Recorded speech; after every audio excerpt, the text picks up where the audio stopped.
Salut les amis, on est dimanche matin et je voulais vous faire une petite vidéo pour faire un petit bilan de cette année 2025-2026 sur la planète et savoir ce qui s'est passé cette année assez rocambolesque dans tous les sens du terme. Et pour ma part aussi, il s'est passé des choses absolument incroyables auxquelles je ne m'attendais pas et je me retrouve là en train de vous parler sur une chaîne YouTube. Alors que c'était pas le but du tout au départ. Moi, je suis quelqu'un de particulièrement discret. Je n'aime pas particulièrement m'exposer devant une caméra. En l'occurrence, là, c'est mon smartphone. Donc, je voulais revenir sur tous les événements qui sont passés depuis le mois de juin de l'année dernière, depuis le mois de juin de 2025.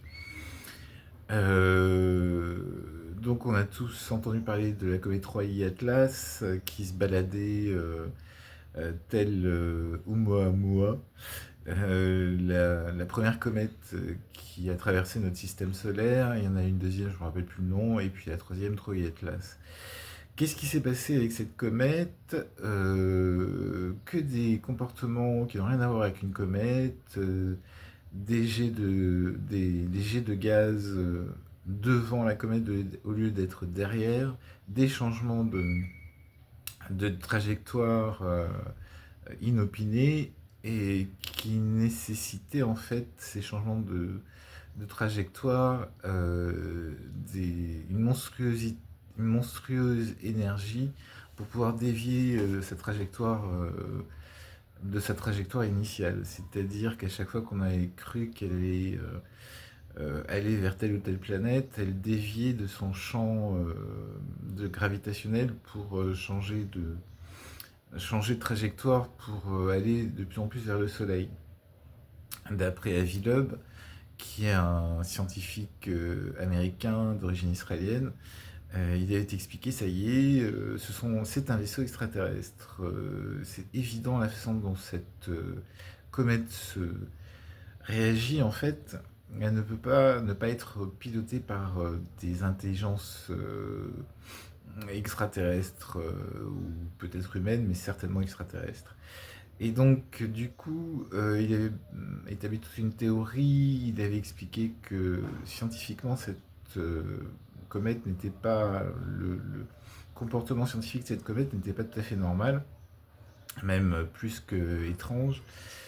Et à partir de ce moment-là, vous avez eu des dizaines de médiums qui ont essayé de sonder cette planète psychiquement avec leur pouvoir de remote viewing. Alors vous avez tous les médiums de la planète qui ont essayé de communiquer avec, s'il y avait une intelligence dans cette comète, pouvoir communiquer avec. Ils ont tous essayé, toutes c'est plutôt. Vous avez,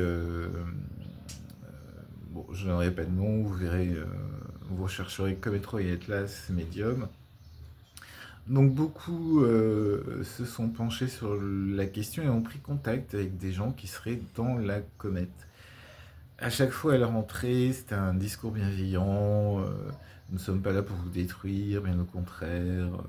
Et puis, vous aviez d'autres remote viewers, des agents qui ont été parfaitement formés à ce genre d'exercice, dont Sébastien Martin, justement, qui a travaillé avec différentes maisons de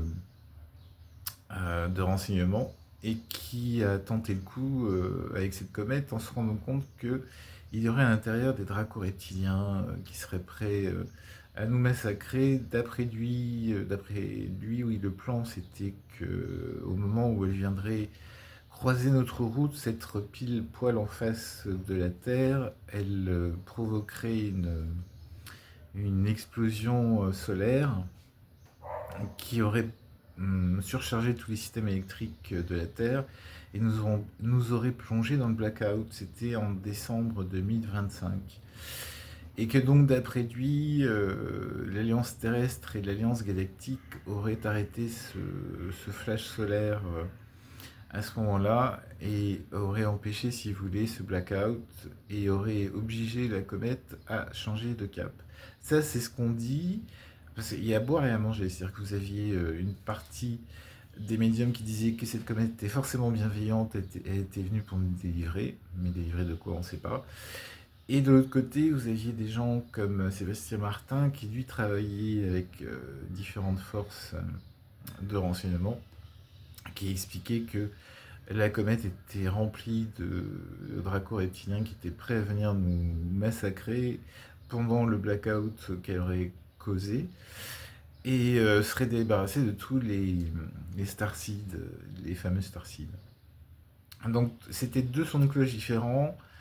Heureusement, donc il s'est rien passé du tout. La comète est repartie au fin fond de la galaxie, comme le Capitaine Flamme.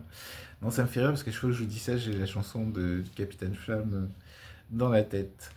Euh, Qu'est-ce qui s'est passé extraordinaire? Donc cette comète, je vous dis, a provoqué un sentiment que nous n'étions plus seuls dans l'univers et que, qu'on y croit ou pas, ça a provoqué beaucoup de débats et de questionnements. Du coup, la question extraterrestre a commencé à ressurgir. Et vous avez des médiums comme Marie-Ange Dardenne, déesse de la voyance, que j'aime bien suivre de temps en temps sur sa chaîne YouTube. C'est un véritable spectacle à chaque fois. Elle nous annonce des choses extraordinaires sur les extraterrestres, sur leur façon de vivre. Elle se connecte à eux. C'est absolument génial. C'est un épisode de Star Wars toutes les semaines pratiquement. Et moi, ça m'a intrigué. Je me suis dit, la première fois de ma vie que j'entends une voyante qui parle d'extraterrestres. Et donc, j'avais envie d'en savoir plus et de la contacter. Moi, personnellement, je suis convaincu par rapport aux extraterrestres depuis petit. Et surtout, depuis l'âge de 20 ans, on m'a dit, non, non, il faut que tu t'occupes des extraterrestres. J'en ai 58, donc ça fait 38 ans. Donc à l'époque, j'essayais de convaincre mon entourage. Et tout le monde me disait, mais non, qu'est-ce que tu racontes? T'es complètement taré, etc. Et donc, bon, moi je me suis dit, on va voir, on va attendre.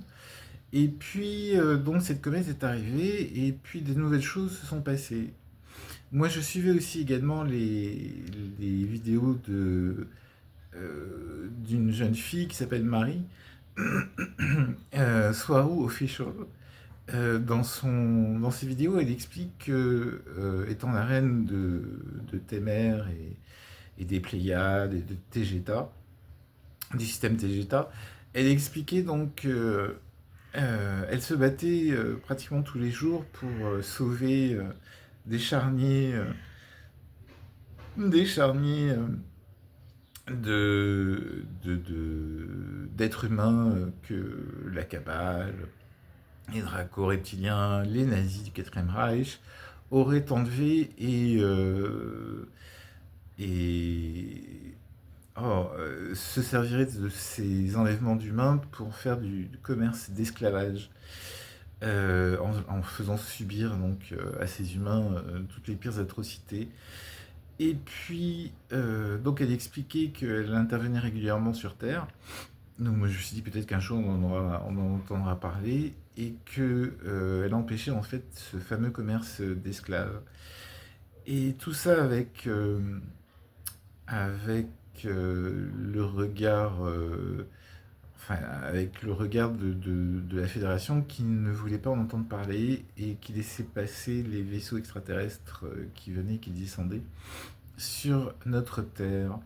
Et donc elle a fini par s'énerver et avec deux autres races extraterrestres, les Antariens et les Urmas c'est les lions à forme humaine, qui avaient décidé donc d'envahir un vaisseau extraterrestre qui était juste derrière la Lune, qui appartenait à la Fédération, et de reprendre le contrôle. Ça provoquait un bordel pas possible. Alors, je suis, en fait, c'est pour vous expliquer que je suis, en fait, les exploits de Marie qui racontait ça dans le détail, donc dans Soirée Official, que je vous invite à regarder.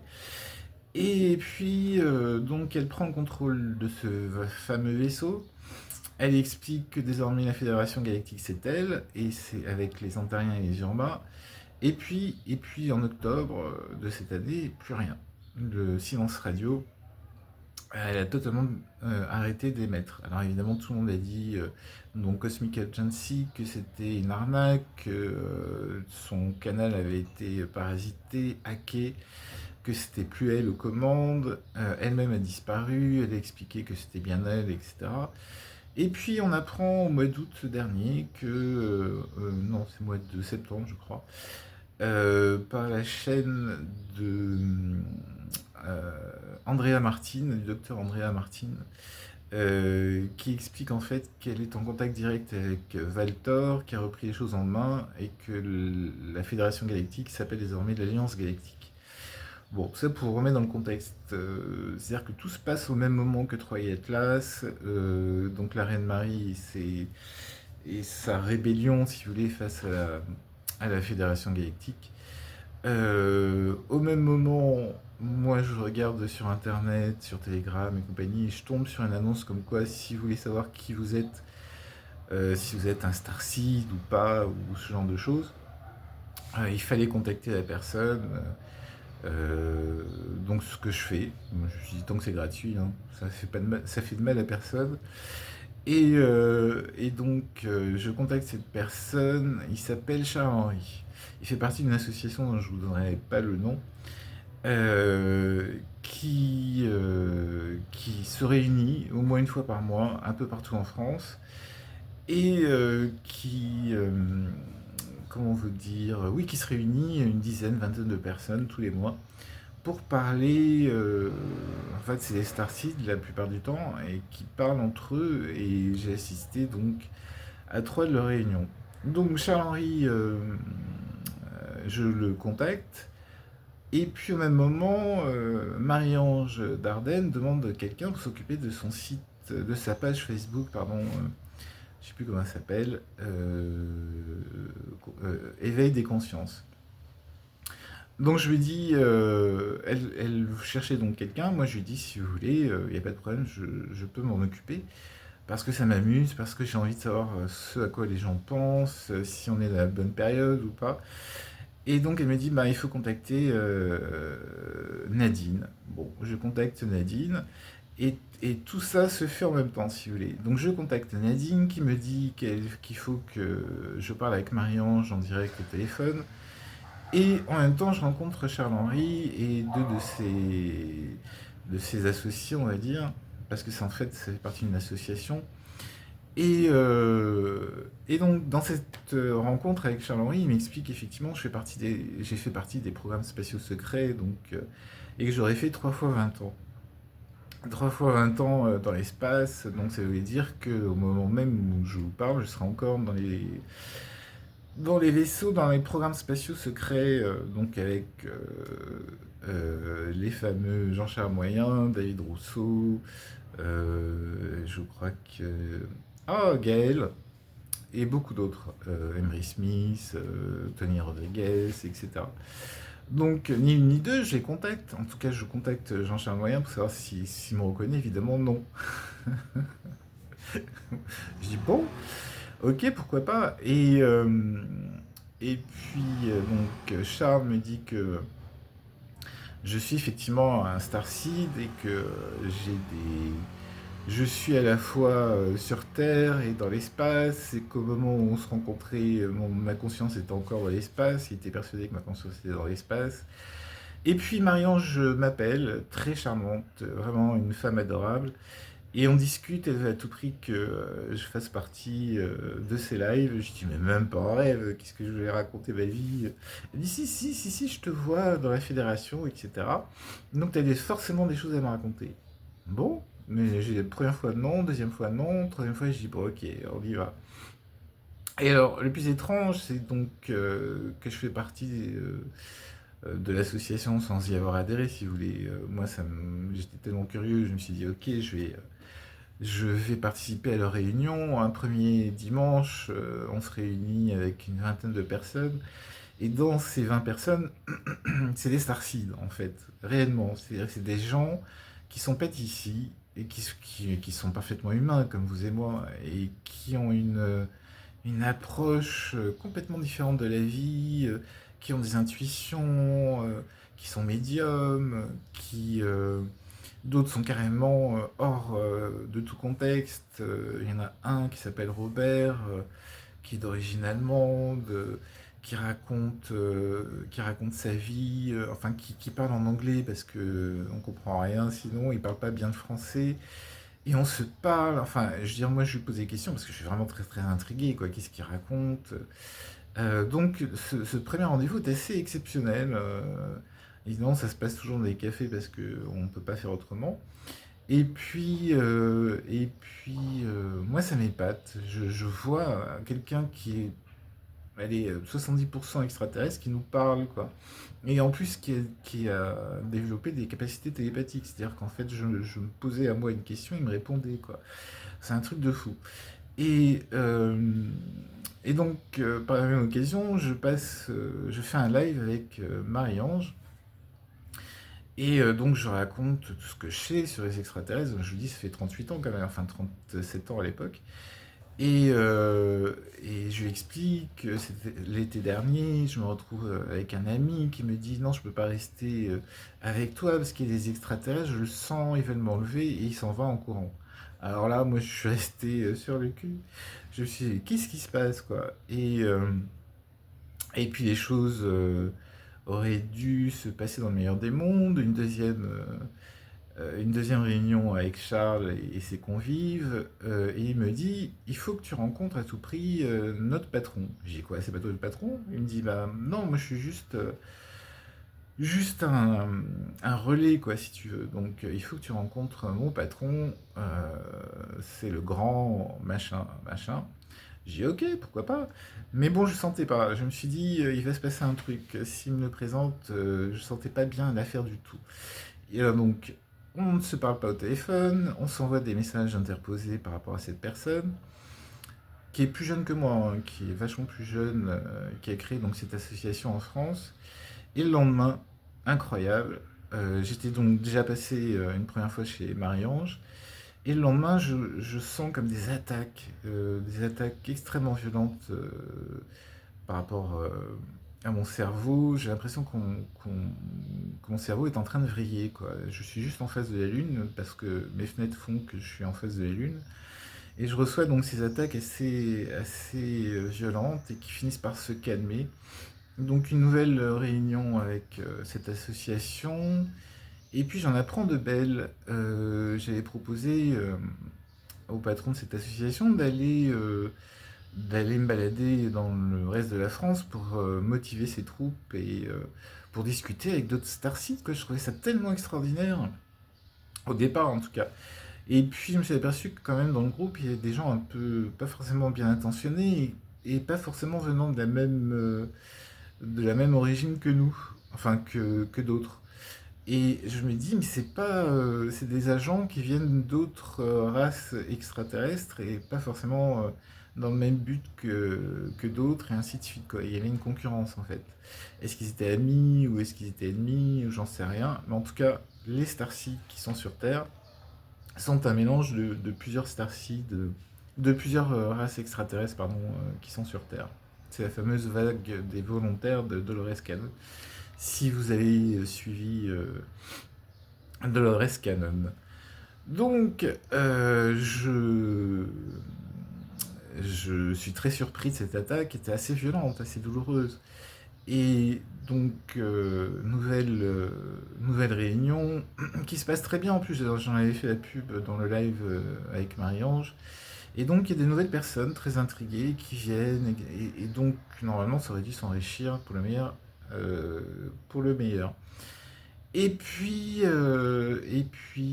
Moi, parallèlement, je suis les vidéos de Michael Salla, de tous les grands noms, si vous voulez, de l'ufologie américaine, Elizabeth April, il y en a une autre, Lily Nova, qui lui ressemble comme deux gouttes d'eau, toutes les deux elles font du remote viewing.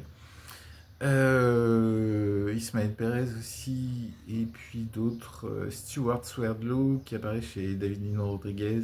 Tous ces gens-là ont beaucoup de choses à dire, beaucoup de choses à raconter, qui sont assez étonnantes.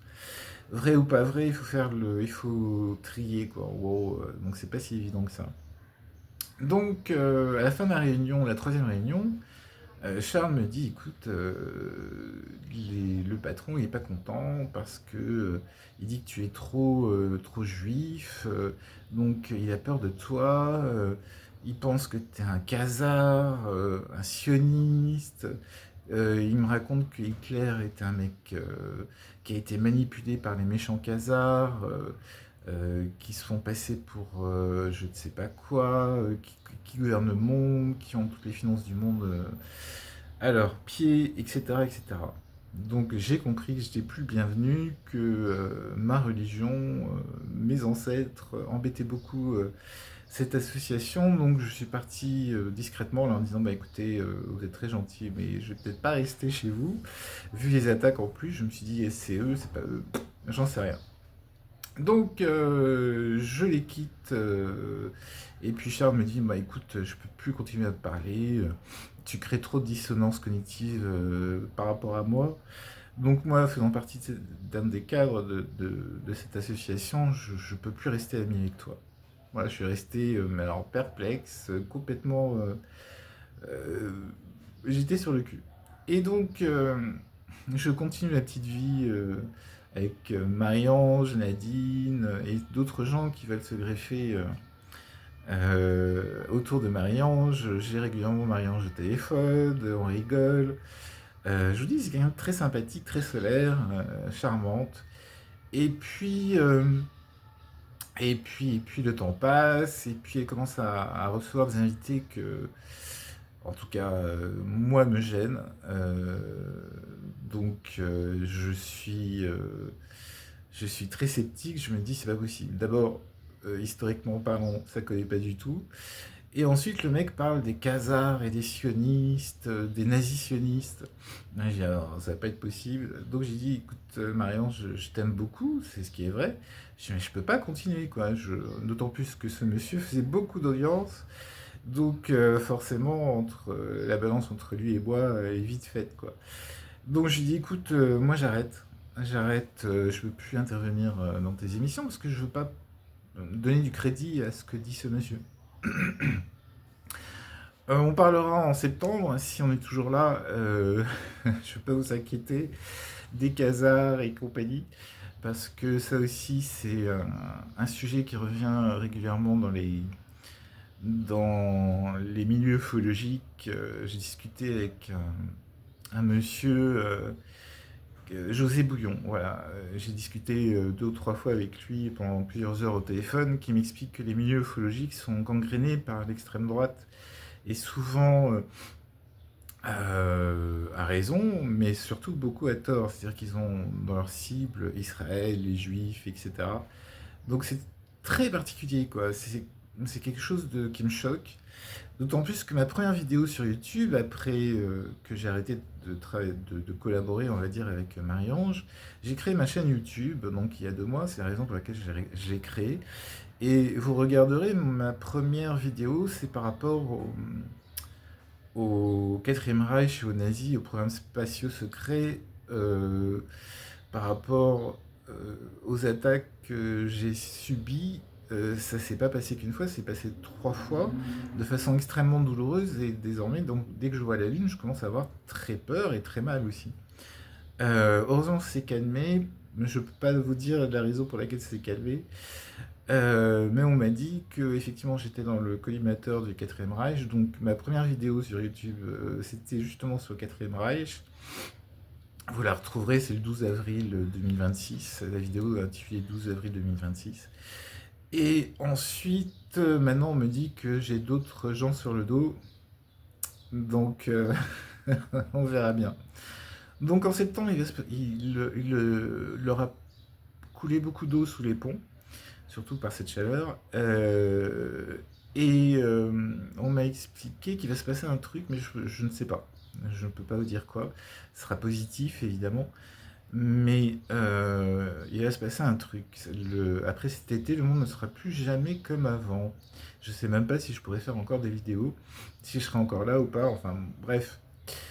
Donc, tout ça pour vous dire qu'il s'est passé des choses extraordinaires. Vraiment, je regrette pas une seule minute les gens que j'ai croisés. Et je les embrasse d'ailleurs. Je suis réduit à parler tout seul devant mon smartphone sur une chaîne qui n'a pas un succès retentissant, mais j'essaie de vous expliquer les choses au fur et à mesure comme elles me viennent et surtout comment on me guide par rapport à ça, les téléchargements, etc. Euh, je peux pas vous en dire plus pour le moment. J'attendrai que les choses se décantent, on verra bien. Par rapport à notre ami Donald Trump, lui a bien compris qu'au niveau des sondages, au niveau des Américains, parce que ce qu'il faut savoir quand même, c'est qu'en France, le mouvement ufologique est toujours réduit à un truc de guignol. Tandis qu'aux États-Unis, c'est pris très très au sérieux. D'abord parce qu'il y a beaucoup d'apparitions, beaucoup de vidéos, beaucoup de gens qui en parlent et qui nous expliquent moult choses sur nos amis galactiques, nos amis et nos ennemis aussi. Bon, quand je dis galactique, je regroupe tout le monde, les bons et les méchants. Et donc, euh, cette année nous aura donné beaucoup de confirmations, notamment avec les divulgations de Trump. Alors évidemment, toutes ces vidéos qu'il a fait, qu'il nous a données depuis 3 semaines, enfin pardon, toutes les 3 semaines, on attend la troisième, quatrième vague, je sais plus, son quatrième vague. À chaque fois, c'est pas des révélations fracassantes, quoi. On a autant de questions que si on les avait vues nous-mêmes, quoi. Aucune réponse, d'autant plus que c'est les mêmes événements qu'on voit partout sur le web, donc rien de fracassant. Par contre, Trump laisse de temps en temps fuiter certaines séquences qui sont créées par intelligence artificielle, notamment sa rencontre avec les Nordiques il y a 15 jours à peu près, qui laisse présager qu'il y a des changements d'alliance, Melania Trump qui se téléporte, etc., etc. Donc à suivre, normalement début juillet, pour la fête de l'indépendance des États-Unis le 4 juillet. Trump va nous parler à la fois de la fête de l'indépendance et 250 ans, des annonces tonitruantes, la paix selon lui dans le monde, alors que tout le monde se prépare à la guerre, et certainement des révélations sur nos amis galactiques. Est-ce qu'ils veulent faire, pas le faire? On verra bien. Parce qu'il est tellement changeant qu'on peut être sûr de rien. Mais il attend, je pense, surtout le feu vert de la Fédération Galactique, enfin de l'Alliance Galactique qui est devenue l'Alliance Galactique. Voilà, et ben écoutez, j'espère que ça vous aura plu. Si vous avez des questions, j'essaierai de vous y répondre, mais surtout en privé plutôt qu'en public. Je vous souhaite un bon dimanche, une bonne fin d'année, bientôt les vacances, je serai là de temps en temps. Demain, je ferai un récap de toutes les vidéos que j'ai postées sur YouTube, sur cette page YouTube, pour vous expliquer un petit peu ce dont j'ai parlé depuis 2 mois et demi à peu près. Voilà, et bien écoutez, bonne journée, et puis je vous dis à très très vite, un bisou.